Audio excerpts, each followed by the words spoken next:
Hello दोस्तों, नमस्कार। तो आइए इस वीडियो के माध्यम से हम जानेंगे प्राचीन इतिहास के स्रोत।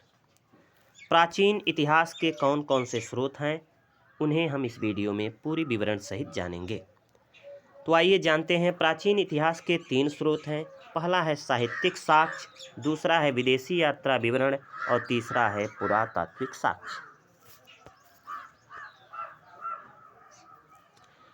अब हम देखेंगे साहित्यिक साक्ष्य। साहित्यिक साक्ष्य को 2 भागों में बांट दिया गया है, धार्मिक साहित्य और लौकिक साहित्य। धार्मिक साहित्य और लौकिक साहित्य। धार्मिक साहित्य में भी 2 भाग कर दिए गए हैं, ब्राह्मण साहित्य और ब्राह्मणेतर साहित्य। तो ब्राह्मण साहित्य के अंतर्गत आते हैं वेद, उपनिषद, आरण्यक, पुराण, स्मृति, रामायण और महाभारत। ब्राह्मण साहित्य के अंतर्गत आता है वेद, उपनिषद, आरण्यक, पुराण, स्मृति, रामायण, महाभारत। इनके माध्यम से प्राचीन इतिहास की जानकारी मिलती है। उसके बाद ब्राह्मणोत्तर साहित्य में बौद्ध ग्रंथ तथा जैन ग्रंथ। ब्राह्मणेतर साहित्य में बौद्ध ग्रंथ तथा जैन ग्रंथ। इनके माध्यम से भी प्राचीन इतिहास के बारे में जानकारी मिलती है। इसके बाद हम देखते हैं ऐतिहासिक ग्रंथ, लौकिक साहित्य। तो लौकिक साहित्य जो है ये इसमें 3 हैं, ऐतिहासिक ग्रंथ, जीवनी ग्रंथ, गल्प साहित्य ग्रंथ। इसके माध्यम से भी हमें प्राचीन इतिहास के बारे में जानकारी प्रदान होती है। हमने देखा साहित्यिक साक्ष्य। अब हम देखेंगे विदेशी यात्रा विवरण। विदेशी यात्रा विवरण। विदेशी यात्रा विवरण में हम देख सकते हैं विदेशियों को, जिसमें 3 खंडों में बांटा गया है। यूनानी रोमन लेखक, चीनी लेखक तथा अरबी लेखक। यूनानी रोमन लेखक, चीनी लेखक, अरबी लेखक, अर्थात यूनानी लेखक, चीनी लेखक और अरबी लेखक। तो आइए देखते हैं सबसे पहले हम यूनानी लेखकों को। सबसे पहले हम देखेंगे यूनानी लेखकों को। यूनानी लेखक में पहले हैं टेसियस। यूनानी लेखक में पहले हैं टेसियस, जो ईरान से आए हैं। दूसरे हैं हेरोडोट्स, जिन्हें इतिहास का पिता कहा जाता है।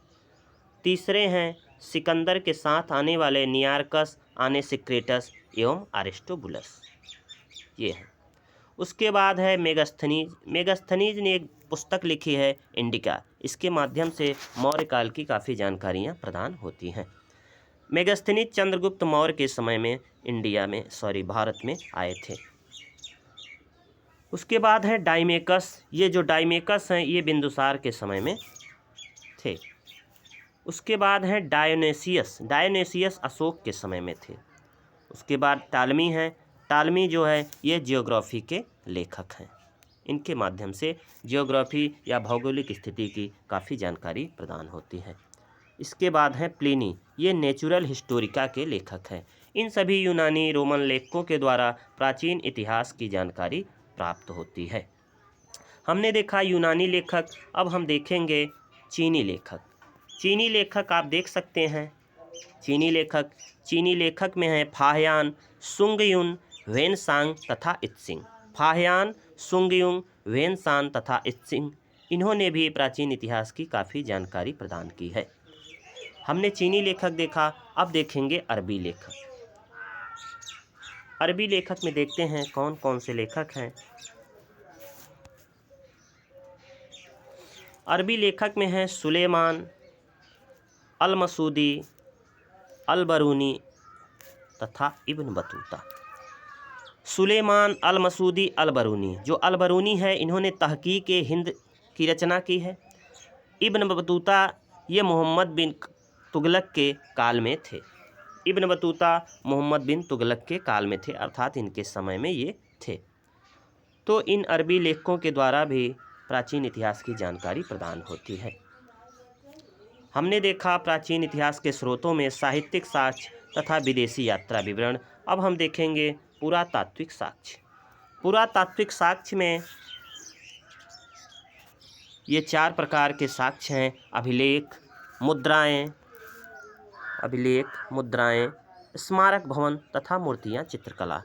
अभिलेखों के माध्यम से, मुद्राएं अर्थात सिक्कों के माध्यम से तथा स्मारक भवन जो प्राचीन भवन बने हैं उनके माध्यम से, तथा मूर्तियाँ और चित्रकला के माध्यम से प्राचीन इतिहास की जानकारी प्राप्त करते हैं। तो आपने देखा कि प्राचीन इतिहास के स्रोत कौन कौन से हैं, जैसे कि साहित्यिक साक्ष्य, विदेशी यात्रा विवरण तथा पुरातात्विक साक्ष्य। इनके बारे में आपने विस्तारपूर्वक पढ़ा। अगर ये वीडियो आपको अच्छा लगा हो तो इसे लाइक, शेयर तथा सब्सक्राइब जरूर करें। वीडियो देखने के लिए धन्यवाद।